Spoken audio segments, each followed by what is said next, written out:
Hello everybody, this is Nettie. Welcome to my channel. It is project share time for Saturday Morning Makes, hosted by Jillian Norwood. Today I wanted to share some recipe booklets that I have made, and I believe I used two different paper pads. The first paper pad that I used is this from Paper Studio. It's called Measure, Mix, and Stir. And then I did use another paper pad. However, I must have used it all up because I can't find it anywhere. So let me start with what I had made. And I'll flip through these quickly because aside from the paper that I've used, they're pretty much the same. Here is the first one, and these ones are from the Measure, Mix, and Stir paper pad. So what I got was you go to Dollar Tree and you buy the photo albums that they have, and then you cut your paper into 4x6. The front cover, you may want to cut your paper slightly larger than 4x6 because the front panel goes up, a little bit higher. And then I put a little tag on the front. So these are vintage mixers. And then I alternate cardstock and a recipe card. And I'll just flip through it quickly here. Oops, let me go up a little bit higher with this. There. And then here's like some cherries. And the recipe cards, I have been getting them at Hobby Lobby when they've been on clearance. And lately, I've noticed they don't go on clearance too often. But I do have quite an accumulation of recipe cards that I've purchased over the years. So, here we go. So I just kind of used a different assortment of the papers from the pad.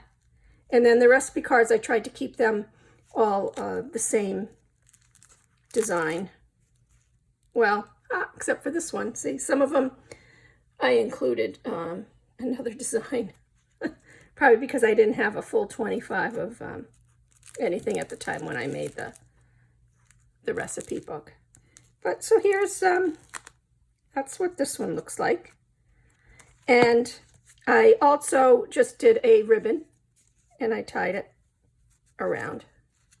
You can go fancier too with your cover design if you want, with other embellishments. And then here is another one, same paper pad. I just used a green ribbon on this one, and I put a different tag on the front cover. And then these are the recipe cards that I used, is this style here. So there's that. And then another one, once again, same collection. And then here's the tag that I used for that one. And I used a brown ribbon. And here's kind of what that one looks like. This brown, these brown recipe cards are rather vintage to me. So I kind of liked using those with the country style paper. And then the last one from this Measure, Mix, and Stir collection, I used the same cover. I really like that mixer. And then I just put a tag that said bake on it. And then I used a red ribbon. And same recipe cards. Sorry for any glare that's showing. I'm just noticing there is a glare there. Okay, and then the other set of papers, the one that I don't remember what collection it was from, but here's this one. This one I did a blue ribbon, and then I used, this is more of a chipboard piece. I really like this one. And isn't that pretty with the blue and the birds in it? And then here's like a marble. And then this, I just thought those were very pretty. That, very vintage. And aren't these little flowers adorable? And there's little brick background. I don't know if you can see that.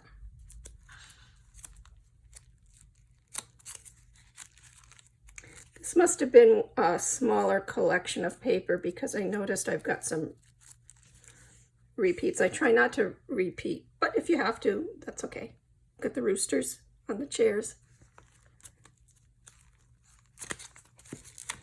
And here, that's pretty, I thought.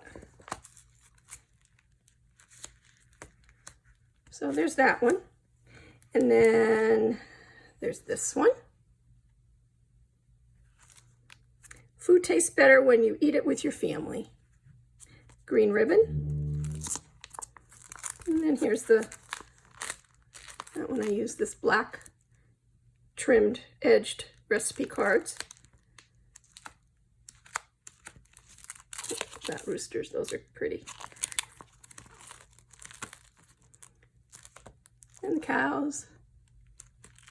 And the pigs. Barn board. There was that one, and then the last one, the gathering place, and I used a dark brown ribbon. I guess if you wanted to, you could also put a dangle here. You know, you could punch your hole here and put your eyelet there and do a dangle. A checkerboard, can't go wrong with that. And that's kind of the same. Piggies, the flowers, the marble, the tomatoes, the cows. So that's what I did. And here's some of the other, I did buy, these are the other recipe cards. I have several more. These ones are Christmas related, and I believe I got these at 40% off a couple years ago. So I bought a few packages of those, and then these ones, typically when they go on clearance, they were 99 cents. So you can't go wrong for 99 cents to get 24 cards. And then here's this design. And then that design. And this one. And then that one. So the other thing that I did, and I did show this in one of my haul videos that I had posted the other week. I bought from an Etsy shop a Stampin' Up recipe card stamp. So I'm going to also make some of my own. And this is on a wood block, so I know that when I do the impression, it should be straight. It won't be wavy at all. I also have a recipe stamp, but it's the acrylic. And when I put it on the block, it just doesn't go on straight, and there ends up being a wave to it, and I don't like that. So I've been on the hunt for a recipe stamp with a wood block. And then along with this came all these other little stamps, and they go right here in the corner. So I'm gonna give a stab at making some of my own recipe cards. Obviously that's gonna take a little bit longer than buying ones that are already pre-made, but I don't know. I think getting these on clearance is one of the best ways to go. But anyway, that is it for this Saturday Morning Makes Project Share. Oh, and you know what? I forgot to say that initially my inspiration came from Amber over at Lyric Lover Crafts to do these. Some of these I made quite some time ago, but I wanted to share them before I start distributing them out to people. But that is it for today.